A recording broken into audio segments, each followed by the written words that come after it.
அனைவருக்கும் வணக்கம். நம்ம டெய்லி ப்ரிலிம்ஸ் பாயிண்ட் ஆஃப் வியூல கரண்ட் அஃபேர்ஸ்ல 5 கொஸ்டின்ஸ் பார்க்குறோம். இன்னைக்கு என்ன கொஸ்டின்ஸ் இருக்கு அப்படிங்கிறத பார்ப்போம். ஸோ ஃபர்ஸ்ட் கொஸ்டின் பார்த்தோம்னா Samagra Shiksha Abhiyan was launched in which year அப்படின்னு கேட்டிருக்காங்க. சமக்ர சிக்ஷா அபியான் எந்த ஆண்டு தொடங்கப்பட்டது அப்படின்னு கேட்டிருக்காங்க.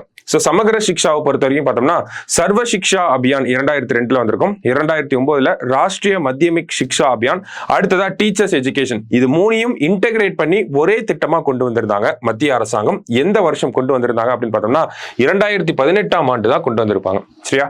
சோ சமீபத்தில் தமிழக அரசாங்கத்துக்கு மத்திய அரசாங்கம் கல்வி சார்ந்த நிதிகளை வழங்குறது இல்லை அப்படிங்கறத ஒரு குற்றச்சாட்டா வந்துருந்துச்சு. அது இந்த ஸ்கீமுக்கு கீழே இருக்கக்கூடிய நிதியை தான் வழங்காம இருக்காங்க. சோ இதுக்கு கீழே அந்த ஃபண்ட் ஷேரிங் அப்படிங்கிறது பார்த்தோம்னா 60% சென்ட்ரல் கவர்மெண்ட், 40% பார்த்தோம்னா ஸ்டேட் கவர்மெண்ட். பள்ளியோட மேம்பாடு, ஆசிரியர்களுக்கான ஊதியம், மற்றபடி பார்த்தோம்னா உள்கட்டமைப்பு வசதிகள் இதெல்லாம் மேம்படுத்துறதுக்காக தான் இதுக்கு கீழே நிதி அப்படிங்கிறத மத்திய அரசாங்கம் வழங்கிட்டு இருக்காங்க. சரியா?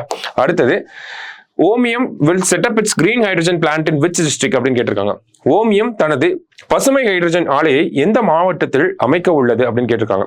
ஓமியம் அப்படிங்கிற தனியார் நிறுவனம் அமெரிக்காவை தலைமையிடமாக கொண்டு சான் பிரான்சிஸ்கோல இவங்களோட ஹெட் குவார்டர்ஸ் இருக்கு. ஓகேவா?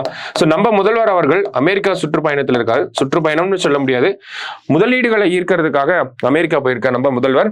ஓமியம் அப்படிங்கிற ஒரு கம்பெனியோட தமிழக அரசாங்கம் MOU அப்படின்னு சொல்லுவாங்க, மெமராண்டம் ஆஃப் அண்டர்ஸ்டாண்டிங், புரிந்துணர்வு ஒப்பந்தம் அப்படிங்கிறத கையெழுத்திட்டு இருக்காங்க.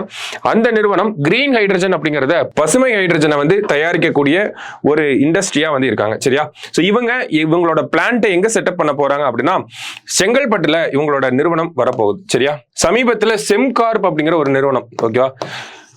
அது எப்படி நம்ம அமெரிக்கா அப்படின்னு பார்த்தோம்னா செம்கார்ப் அப்படிங்கிறது சிங்கப்பூரை தலைமையிடமா கொண்டு இயங்கக்கூடிய ஒரு நிறுவனம். இவங்களும் கிரீன் ஹைட்ரஜன் தான் உருவாக்க போறாங்க. அவங்க எங்க பண்ண போறாங்க அப்படின்னா தூத்துக்குடியில இவங்களோட பிளான்ட் வந்து வரப்போகுது. சரியா? சோ கிரீன் ஹைட்ரஜன் அப்படிங்கிறது நமக்கு என்விரான்மெண்ட் பேசிஸ்ல முக்கியமான ஒரு விஷயம். அதனால யாரு நிறுவனம் செட்டப் பண்றாங்க, எந்த மாவட்டத்தில் வருது அப்படிங்கறதுலாம் நமக்கு முக்கியமா இருக்கும். சரியா? அடுத்தது choose the correct statements. Polio vaccine was discovered in 1955. Inactivated polio virus vaccine was discovered by Jonas Salk and oral polio vaccine was discovered by Albert Bruce Sabin அப்படின்னு சொல்லி 3 ஸ்டேட்மெண்ட் கொடுத்திருக்காங்க. தமிழ்ல பார்த்தோம்னா போலியோ தடுப்பூசி 1955 கண்டுபிடிக்கப்பட்டது அப்படிங்கிறது சரியான ஸ்டேட்மெண்ட் தான். ரெண்டாவது ஸ்டேட்மெண்ட் பாருங்க, இளம் பிள்ளைவாத போலியோ வைரஸ் தடுப்பூசி ஜோன்ஸ் சால்க் என்பவரால் கண்டுபிடிக்கப்பட்டது. தடுப்பூசி அப்படின்னா ஜோன்ஸ் சால்க், இதுவே வந்து சொட்டு மருந்து அப்படின்னு வரப்போ ஆல்ஃபிரட் ப்ரூஸ் அப்படிங்கிறவர் வருவார். ஓகேங்களா? ஏன்னா போலியோ அப்படின்னு பார்த்தோம்னா 2 விதமான வேக்சின் வந்து இருக்கு. இல்ல நம்ம ஊர்ல வேக்சின் என்ன பண்றோம் அப்படின்னா ஓரல் போலியோ வேக்சின், போலியோ சொட்டு மருந்து அப்படிங்கறத நம்ம குழந்தைகளுக்கு கொடுக்குறோம். இந்த போலியோ சொட்டு மருந்துல வந்து என்ன பண்ணுவாங்க அப்படின்னா போலியோ வைரஸோட ஒரு வீக்கான ஃபார்ம் அப்படிங்கிறது இந்த ஓரல் போலியோ வேக்சின்ல, போலியோ சொட்டு மருந்துல போலியோ வைரஸோட வீக்கான ஃபார்ம் தான் இருக்கும். ஓகேங்களா? இதை நம்ம குழந்தைகளுக்கு கொடுக்குறப்ப ஊட்டச்சத்து அதிகமா இருக்கு, இம்யூனிட்டி அதிகமா இருந்துச்சு அப்படின்னா அந்த குழந்தைக்கு எதுவும் பண்ணாது, போலியோ நோயும் அந்த குழந்தைக்கு வராது. இதுவே ஒரு குழந்தைக்கு ரொம்ப ஊட்டச்சத்து கம்மியா இருக்கு, இம்யூனிட்டி ரொம்ப கம்மியா இருக்கு, அந்த மாதிரி இருக்கக்கூடிய குழந்தைக்கு இந்த போலியோ சொட்டு மருந்தை நம்ம பயன்படுத்துறோம் அப்படின்னா அந்த வேக்சின்ல இருக்கக்கூடிய வீக்கான வைரஸ்னாலேயே அந்த குழந்தைக்கு போலியோ நோய் வந்துடும். சரிங்களா? சமீபத்தில் இந்த மாதிரியான ஒரு போலியோ நோய் வந்து மெகாலயா அப்படிங்கிற மாநிலத்தில் வந்து ரிப்போர்ட் ஆயிருக்கு. அதன் அடிப்படையில தான் இந்த கொஸ்டினை நம்ம பார்க்கிறோம். சரியா? சோ இதை பொறுத்த வரைக்கும் 3மே கரெக்டான ஸ்டேட்மெண்ட் தான். அடுத்தது GST collection for August month அப்படின்னு கேட்டிருக்காங்க. ஸோ இதனுடைய கலெக்ஷன் அப்படின்னு பார்த்தோம்னா 1.75 lakh crore.